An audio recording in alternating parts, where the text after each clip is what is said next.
Hello everyone, my name is Allie. I am a homeschool mom to a 10-year-old girl who's just finishing up the 4th grade. And today's video is, so you decided to homeschool, now what?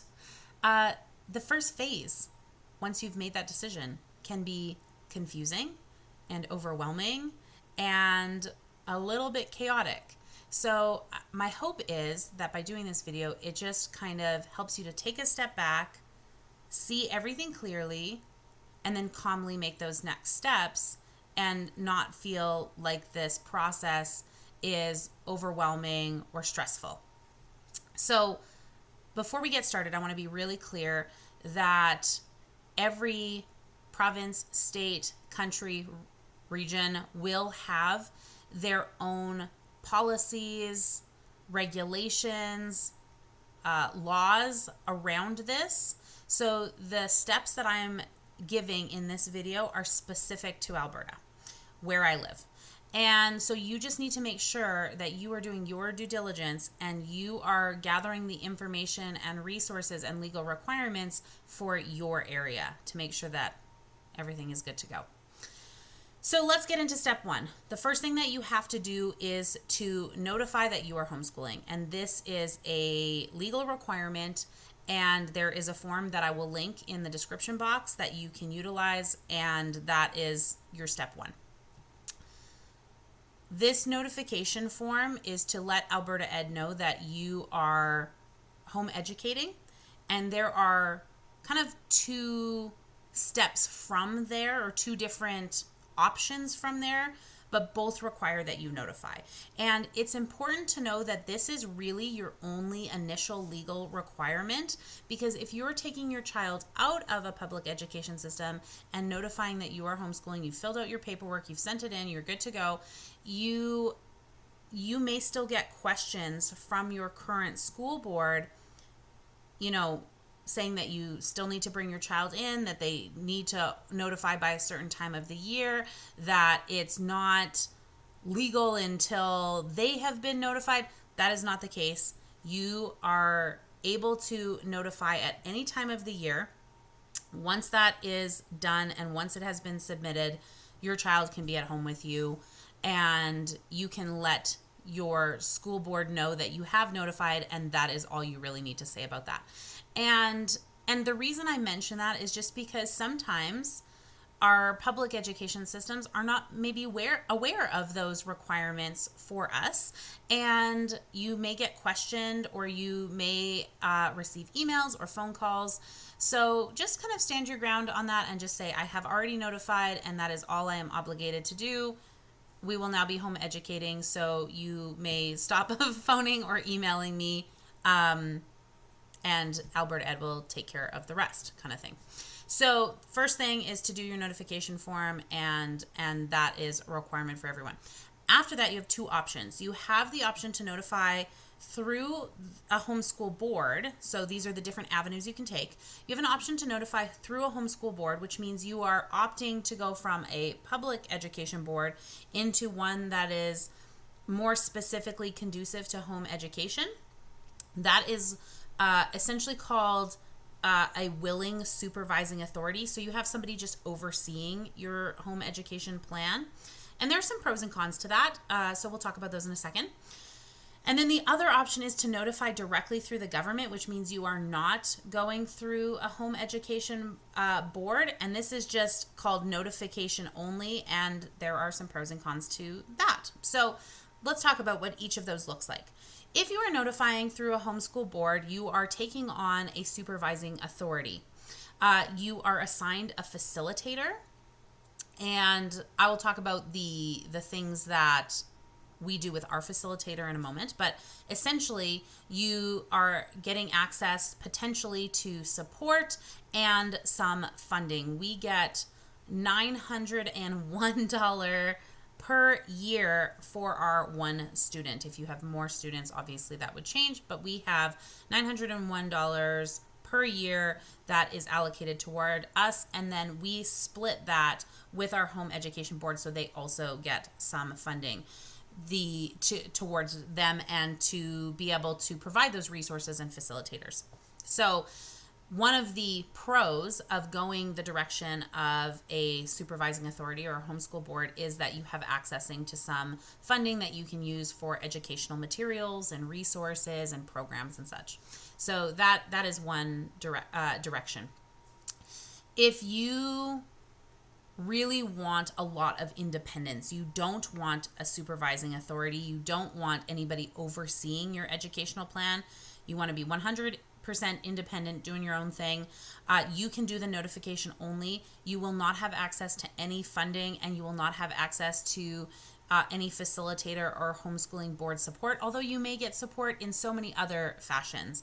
But it is the option to be 100% independent versus a homeschool board where you will have some oversight, and the degree of that oversight may depend on the facilitator and the homeschool board. So finding the right fit for you, I think, is really important. We are personally with a home education board, and we really enjoy it. The amount of oversight is quite minimal, I would say. I have 2 meetings a year, one in the fall and one in the spring, although I do have access to my facilitator if I need anything, if I have questions, if I would like support, if I'd like resources, I can always reach out to her, and she is lovely. She also organizes because my facilitator is in my local area, she does organize a few activities, field trips and fun stuff like that. So we've done a few fun things through her and through our homeschool board this year. And one of the cool benefits is that my homeschool funding, which is housed within that school board, and I get reimbursed for it, there were a couple of activities that we were able to kind of direct a bill, I guess, to our homeschool board because she organized it. So that was kind of cool. It just saved a little bit of paperwork. Like I said, you do get some funding that you can allocate towards purchasing curriculum, resources, certain classes. Our homeschool board offers some live online classes that you can choose to participate in. We do not classical conversations, but there is a methodology to our homeschool board. I can't recall what it's called at the moment now that I'm thinking about it, but we've done a class on mythology, which was really cool, and my daughter really loved that. And now we are doing a class called Fables and Tales, and they have a syllabus that they kind of follow, and then the whole point is for the children who are participating in the class to discuss the content, and they have a teacher who is asking them questions and kind of facilitating the conversation. So that is an option that we have, and that same thing is pulled directly from the funding that we have available because it is offered by our homeschool board. So that's kind of neat. But the other funding, I have to submit receipts, and then I get reimbursed for that. And all of that process would vary from school board to school board or homeschool board to homeschool board. What it's like for us working with a homeschool board, I obviously have been assigned a facilitator.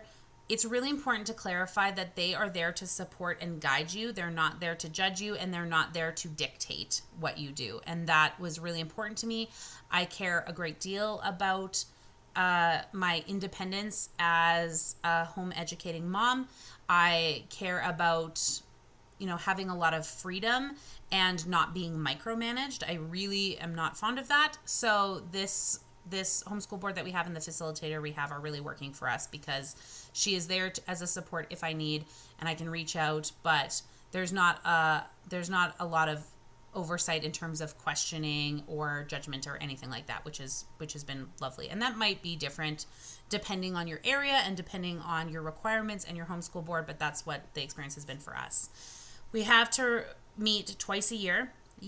Our homeschool facilitator comes to our home twice a year, and we have a fairly short meeting. It's not super, super long, although it can be when you get excited talking about stuff, I suppose.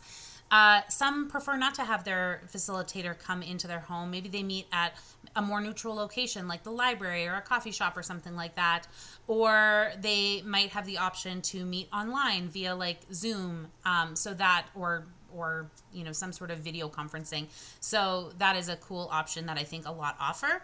Also, depending on where you're located, that might just be easier for everyone involved.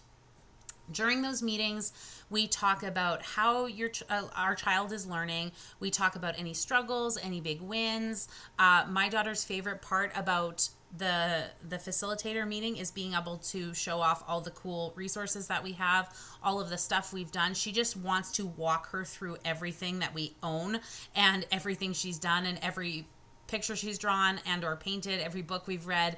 It's really quite fun to watch her describe all of the things that she's done and that she's excited about, or the things that we have upcoming. So that meeting is really fun. And I actually kind of let my daughter take the lead on kind of showing off her stuff and letting our facilitator know what we're up to and what we're looking forward to.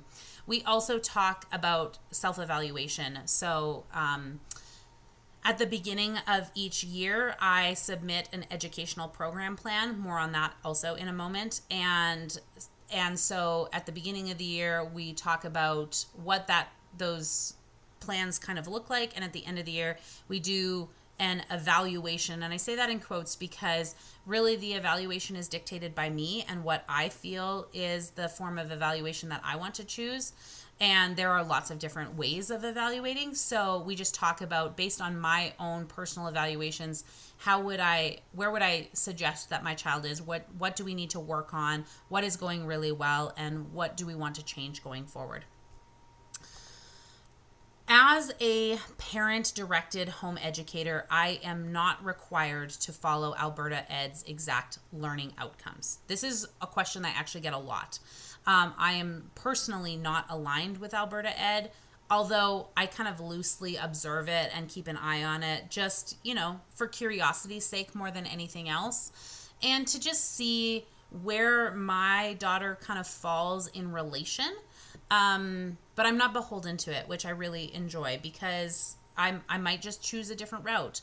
And I might decide to focus more in one area than another, but still want to make sure that she has a base level of skill in that other area that we may not focus on as much. But that's my choice as a parent.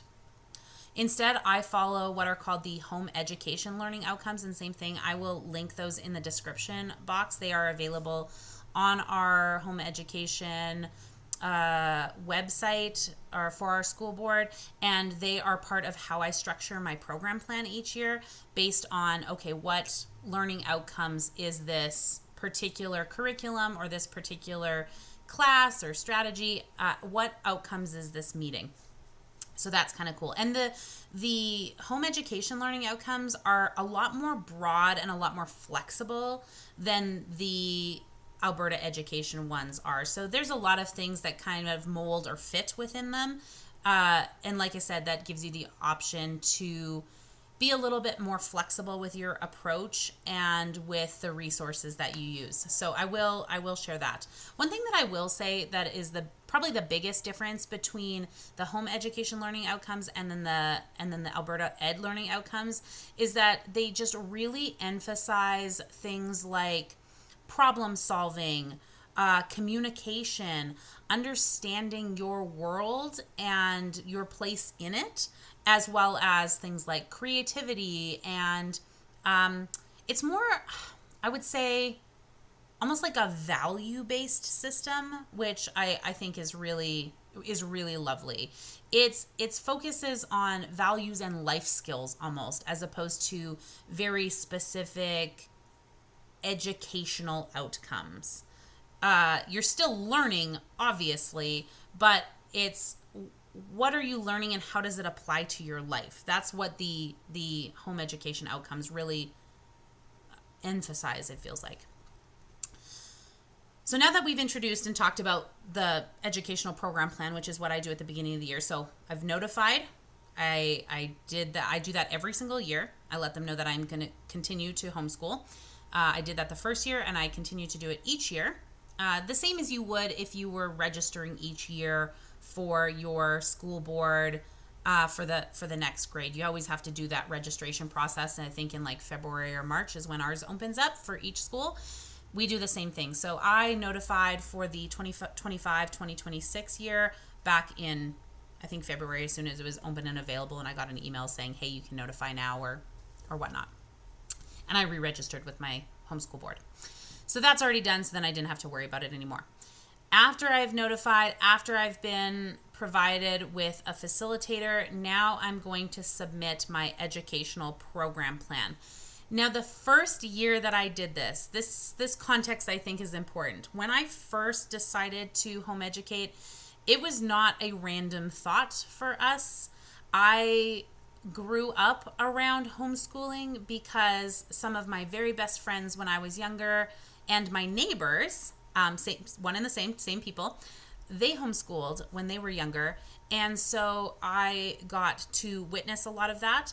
And their parents were a big component of the homeschool board that I'm currently with. That was a part of my choice for the homeschool board that I chose because my neighbors, my best friends, their dad was a facilitator with that homeschool board. He has since retired, so we have moved on to a new facilitator, but my first year of homeschooling last year was his last year working, and he was our facilitator for our first year, it felt very full circle, which was quite cool. And his wife, their mom, helped me with my educational program plan because she has watched me grow up. She's known me since I was probably 7 or 8 years old. And she knows my personality and my particularness for really like detail-oriented stuff and doing things right. And I can be a little neurotic about certain things sometimes. So she invited me into their home and said, hey, do you want me to go through this educational program plan with you and we can work on it together? And it made life really, really easy. And I've been using that as kind of a living document ever since. And it is a living document. It can evolve and change throughout your year. So just know that once you've kind of maybe made some decisions on some things, you can change them. That's the lovely thing about it. You can make changes whenever you feel the need to. And so I sat down with her and she explained the home education outcomes and how certain things could fit and mold and what kind of curriculums I may or may not want to choose if I wanted to choose a curriculum at all, and how I needed to draw up my educational program plan to be able to facilitate me utilizing my funding, because that was another really big important part of that, is that if I wanted to be able to receive funding for certain things, it needed to be part of my educational program plan. So how am I specific enough to meet the requirements of my program plan, which is not very specific, I might add, but how can I be broad enough that my funding covers the maximal amount of resources that I may or may not want to use that I haven't really realized yet. So I think my educational program plan for each subject includes books that I may purchase, or books from the library, or video resources. I don't know. So it's broad enough that I can really assign anything when it comes to my funding into my educational program plan, and it's probably covered. So that program plan is a 1 to 2 page document that covers it just basically shares how I plan to approach learning in my home. It's going to include the subjects or topics that I'm going to cover. So we've got our one of our core subjects, our math, our language arts, our history / geography / social studies, and then science. And then it's got your electives, potentially like physical education, music, art, any other elective subject or topic that you might assign. It indicates what kind of resources or curriculum that I might use. So same thing. Once I've put that in my educational program plan, I'm not beholden to it. I could use those things. I may not.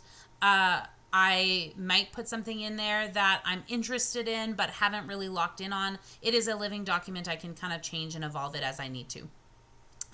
It also includes my learning goals or priorities. So under each subject and under the topics that we're going to discover within that subject or topic, I'm also attaching one or more of my home education learning outcomes to that. So if I choose math, for example, as my subject, and I'm just going to open another screen here that shows the learning outcomes. So if I have on there math, and under math I'm using this particular curriculum, under my learning goals or priorities, the goal that I use on my educational outcome is listed as letter C, use mathematics to solve problems in business, science, and daily life situations. So even if I wasn't using a math curriculum, maybe I have my child doing some sort of an entrepreneurial business type thing, and that would cover our learning outcome C, using mathematics to solve problems in business, science, and daily life situations. So that entrepreneurial course or topic that I'm covering could also cover that learning outcome. And it's not like once you've covered a learning outcome, you're just done with it. You could do that outcome every single year in different ways, or you might do some learning outcomes some years, some learning outcomes other years. It ebbs and flows, and the goal is to, from the beginning to by the time you would graduate, you ideally would like to hit all of those learning outcomes to be a well-rounded student. So my EPP, my educational program plan, includes those subjects or topics, includes the resources or curriculum that I might use, and includes the goals or priorities that I have in terms of my learning outcomes for my learner. And it also is going to include how I'm going to evaluate their progress. And that's another thing that gets a little bit funky, that people don't realize, that evaluation doesn't necessarily mean tests or essays or assigning grades. Your form of evaluation can be a lot of different things. It can be just observation. You are around your student all the time. There are so many different ways to observe whether or not they understand a topic or an outcome or a concept. And so it might just be parental observation. And that's honestly a lot of what I do when I'm doing my facilitator meeting. A lot of mine is parental observation that I use as my evaluation process. But I also have curriculum books that are able to demonstrate the concepts. I also have projects that I've put into a bit of a portfolio folder that shows what we've learned and when we've learned them and how we've learned them, and they can also demonstrate understanding of a topic. So there's a lot of different opportunities. Yes, you can still use worksheets or testing or your own form of grades if you choose to, but you don't have to, and that's kind of interesting. That's the other thing that's important to talk about. I'm not required to do any specific testing. And in a future video, I will talk about, okay, well, what does that look like in terms of high school? What does that look like in terms of, getting a diploma? I'll talk about that in later videos, but for the time being, with my current fourth grader going into fifth, we are not utilizing the Alberta Ed outcomes, and we do not use any form of standardized testing with our daughter. The next thing that I kind of want to touch on, this isn't going to be something that I dig into right now because I think these are just massive topics, and these will be many, many future videos. But the next thing that we would do once we've notified, once we've decided whether we want to be supervised or unsupervised, once we've come up with our kind of once we've completed our legal requirements, now we want to dig into, okay, now what do we do? We've done all the legal stuff. Now, how does our day-to-day look? What curriculum do we follow? What kind of homeschool style are we following? These are really big, really, really big topics that have so many options. That's kind of the point. They're supposed to have so many options. So I can't cover this in, the next 2 minutes. So what I will say is that now, once you've notified, once you've completed the legal requirements, once you understand what it looks like to be under a supervised board or to be unsupervised, now we take some time. The biggest thing I think I would say is to not rush. It takes time, and this evolves as you get to know your child as a learner. So even if you have made decisions, you don't have to be married to those decisions. You can evolve and change as you discover more and more things about yourself, about your learner, about your environment, your plan, your style, and your goals as a family. So don't rush. What I did first and foremost was watch literally, I think, every YouTube channel on the planet about homeschooling and every video. And I just really learned what kind of styles resonated with me, what I really liked, what I was like, you know what, I'm not maybe very interested in that. That may work for them, but it doesn't sound intriguing to me. I watched them all. I took in so much information. And then I realized that if I kept taking in information, that I was going to get caught up in some sort of analysis paralysis. And so my first step was to make one singular decision about a curriculum or a subject, and that was math for me. So I chose my very first curriculum that I chose was math. And that is because I believe math and language arts to be language arts being reading and or grammar and writing and spelling and all of that stuff. So all encompassing. But reading is kind of housed within that, although I would probably create it as its own separate, also most important category. So if anything, I would say that of all of the possible topics and subjects, those two felt like they were the most important for me, the ones that I wanted to have be the most consistent and to have maybe a little bit more structure. And so that was the first decision that I made, was on our math curriculum.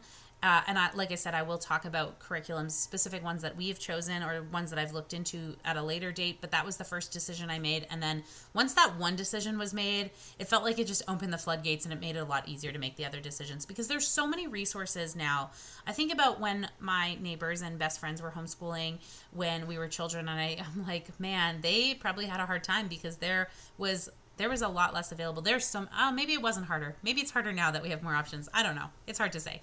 But there are so many options for so many different kinds of families and what you want. So I just did a lot of exploring. I didn't really make any decisions right out the gate. I tried really hard not to rush into it. And in my last video talking about deschooling, there was a reason that I tried not to rush, because I didn't want to jump into something that just looked like school at home. I really wanted this process to look different. So I took my time. I really evaluated what felt right for me. And then I made one significant decision. And then from there, it just seemed to get easy.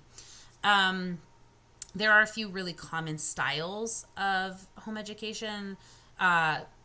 Charlotte Mason is quite popular, classical, unit studies. There is unschooling, although that'll be a future video. Unschooling it sounds cool, but it also sounds so insanely hard to do. It seems like it shouldn't, because it's unschooling. It feels like it should be very free and wild and stuff. But I think that the people who do it well, I think it's really hard.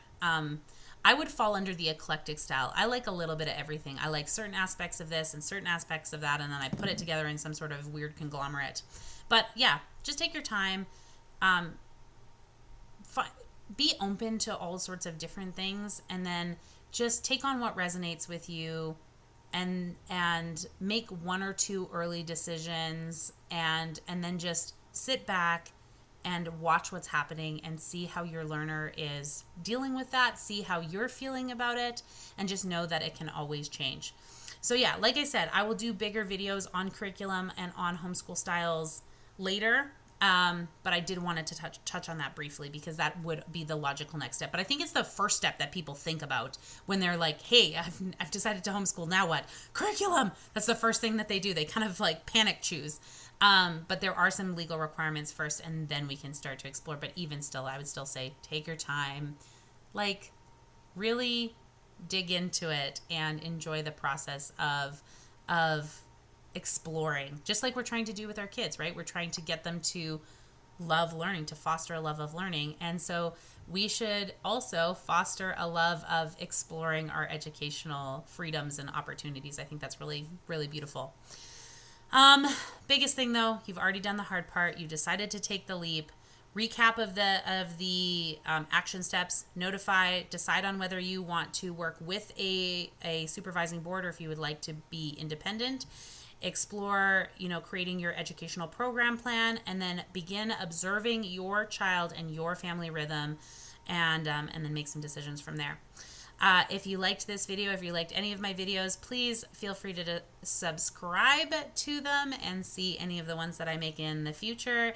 If you have questions or thoughts, I would love to see them in the comments section, or if there's a specific video you'd like to see, let me know and I will try and get that done. So I hope you have a great rest of your day, and until next time, have a good one.